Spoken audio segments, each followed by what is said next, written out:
आपन समस्त को मोर नमस्कार।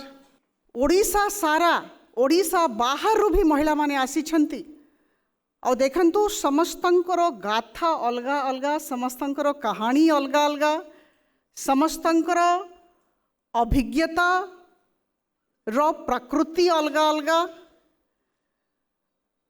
समस्तंकर समस्या अलगा अलगा, समस्तंको पई बाधा अलगा अलगा, किंतु जोटा समस्तंकर लक्ष्य से लक्ष्यर प्राप्ति सबु सशक्त महिला माने करी पारिचंती और we are celebrating that strength, we are celebrating womanhood. African American poet Maya Angelou has been a source of inspiration for millions of women across the world. And the words are hers. I will just repeat. You may shoot me with your words, you may cut me with your eyes, you may kill me with your hatefulness, but still like air I will rise. That is what Maya Angelou has been all through life.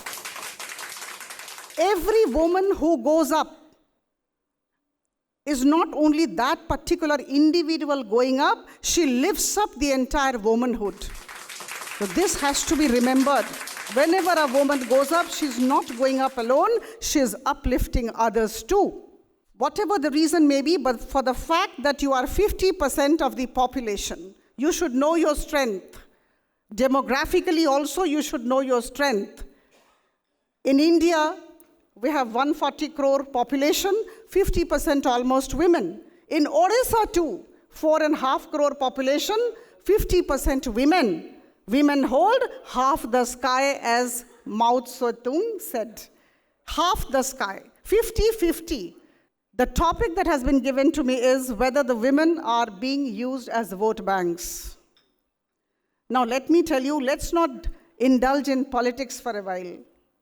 And I think all political parties have that agenda, because we are talking of 50% of the population.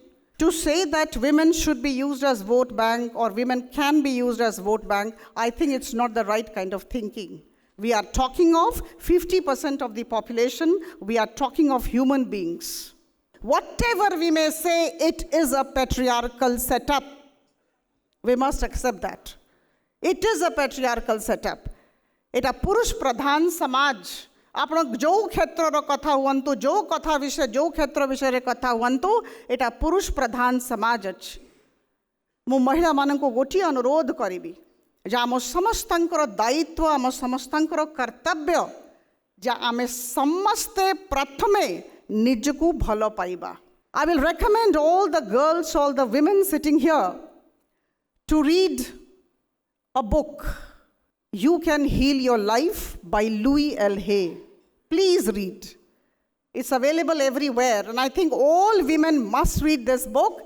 The first line and the last line of the book is, you should love yourself first, then you think of others. A woman who loves herself will actually be loving others.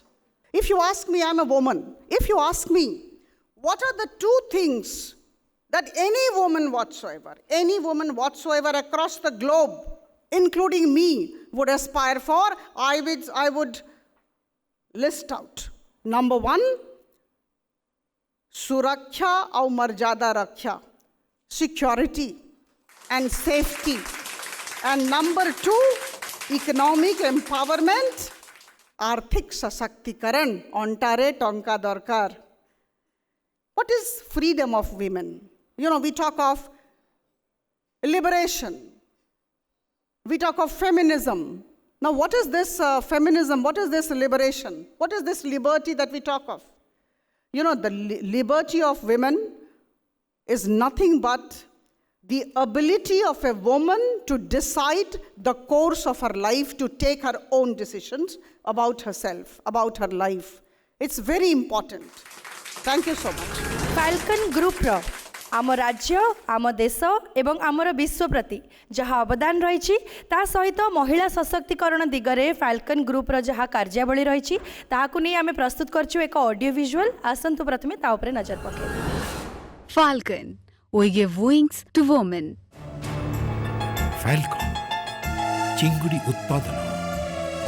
प्रक्रियाकरण और रप्तानी क्षेत्र में आज विश्व स्तर में सबुठु बड़ ना falcon केवल रप्तानी और व्यवसायीकरण में सीमित नहीं बरं ए माटीर हजार हजार बेरोजगार महिला को देइछि रोजगार सहारा।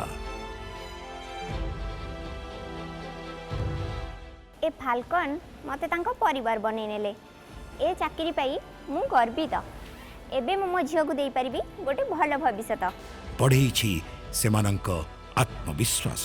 एबे मो मो सान भाई बहन मानकर भविष्य गढ़ी पारुछि सेमानकु उत्तम शिक्षा और स्वास्थ्य देई पारुछि। फाल्कन स्वदेशी महिला को करिछि सशक्त स्वाधीन और स्वावलंबी समाज रे बढ़िछि सेमानंक सम्मान सेमानंक कार्य दक्षता पई आज विश्व दरबार रे शुभुछि ओडिशा माटीर गुणगान।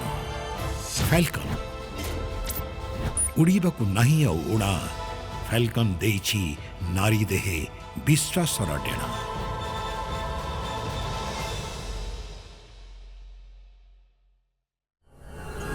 With this, ladies and gentlemen, it's time for our honorable keynote speaker to address us. जो कथा उपरे विषय वस्तु उपरे से निजर मतामत रखिबे ताहा मध्य रहिछि women empowerment or women simply used as vote banks. So let me now have the privilege and happiness of welcoming our honorable keynote speaker on the stage. She would be Honorable MP Rajya Sabha and Deputy Leader Shiv Sena UBT, our keynote speaker, Madam Priyanka Chaturvedi. Jaggi ji, thank you so much for having me here in the holy land of Jagannath Puri ji. मैं बस यही कहना चाहूँगी ये जो topic है आज का एक बहुत महत्वपूर्ण टॉपिक है कि क्या महिलाओं को सिर्फ आज तक वोट बैंक के लिए इस्तेमाल किया गया या सही मायने में महिलाओं का सशक्तिकरण हुआ। मैं जगन्नाथ में थी तो मुझे जो पंडित थे वहाँ पे वो मुझे उन्होंने एक मूर्ति दिखाई। महालक्ष्मी जी की मूर्ति थी, एक दीवार पे थी और महालक्ष्मी जी की मूर्ति के बिल्कुल सामने भगवान श्री नारायण की मूर्ति थी और वहाँ पर महालक्ष्मी जी जो थीं वो एक ऊंचे स्थान पे थीं और नारायण थोड़े नीचे स्थान पे थे। और उससे एक बहुत इम्पॉर्टेंट चीज़ मुझे पता चली कि हमारा जो इतिहास रहा है, जो हमारे हिंदू सिविलाइजेशन और संस्कृति की जब हम बात करते हैं उसमें महिला का पद जो है पुरुषों से ज़्यादा रहा है। अगर ज़्यादा नहीं रहा है तो साथ साथ रहा है। ब्रिटिश साम्राज्य आया, मुग़ल एरा आया और वो उन लोगों की जो सोच थी महिलाओं के बारे में, उनके मॉरल स्टैंडर्ड्स जो थे जजमेंट के, रिलीजन को लेकर, उन्होंने वो महिलाओं पे, देश की महिलाओं पे लागू किया, जिससे देश में महिलाओं की जो पद था वो दिन ब दिन कम होता रहा।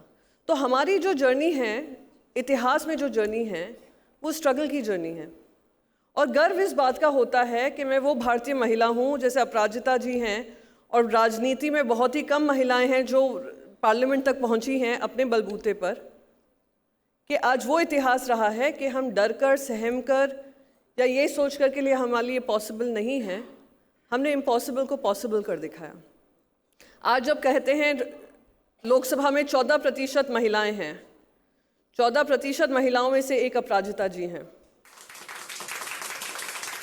राज्यसभा में उससे भी कम हैं, 13% हैं और उस 13% से मैं एक हूँ।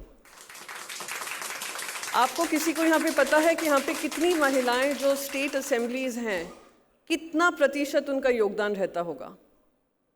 हम तो 14-13 पे हैं, 9%। जब हाफ द स्काई हम ओन करते हैं तो हाफ द सीट्स क्यों नहीं?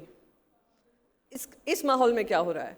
अब माहौल ये हो रहा है कि महिलाएं भारी संख्या में वोट करने आ रही हैं, पुरुषों से ज़्यादा महिलाएं आती हैं वोट करने, यानी वो अपनी जिम्मेदारी समझती हैं कि हमारी बड़ी जिम्मेदारी बनती है कि आज हमारे देश को कौन चलाएगा, हमारे असेंबलीज़ में कौन चीफ मिनिस्टर बनेगा, तो वो भारी संख्या में आती हैं। देश की महिलाओं ने दिखा दिया है वोट के माध्यम से कि जब हम बोलते हैं कम बोलेंगे, हमारा काम बोलेगा, हमारा वोट बोलेगा। और उसी को लेकर अब हम देख रहे हैं, एक बहुत अच्छा G20 के समय जब हमारे देश को प्रेसिडेंसी मिली थी, एक बहुत अच्छी बात कही थी प्रधानमंत्री जी ने। उसमें उन्होंने कहा था हम सिर्फ विमेन एम्पावरमेंट की बात नहीं करेंगे, हम विमेन लेड डेवलपमेंट की बात करेंगे। उसका मतलब क्या हुआ? यानी महिलाओं को फलक्रिम बनाना होगा कि महिलाएं जब लेबर फोर्स में भागीदारी लेंगी, महिलाएं जब सीनियर पोजीशंस में रहेंगी, महिलाएं जब आगे बढ़ेंगी, तभी हमारा देश आगे बढ़ेगा। तभी वो जो inclusive, equal, sustainable development goals हैं हमारे, एनवायरमेंटल गोल्स, इकोनॉमिक गोल्स जो SDG के हैं, तभी हम आगे बढ़ेंगे। और उम्मीद करते हैं कि आने वाले समय में ऐसी बहुत सारी महिलाएं सामने आएंगी जिनको सिर्फ वोट बैंक के नज़रिए से नहीं देखा जाएगा, उनको इस नज़रिए से देखा जाएगा कि आज हमारे देश की अर्थव्यवस्था में उनकी उतनी ही भागीदारी होगी जितनी पुरुषों की होगी, उनकी उतनी ही समानता होगी जितनी पुरुषों की होगी। महिलाएं बताएंगी क्या हमारे लिए अच्छा है, क्या हमारे लिए सही है और क्या आने वाली हमारी सदी के लिए सही है। Thank you so much.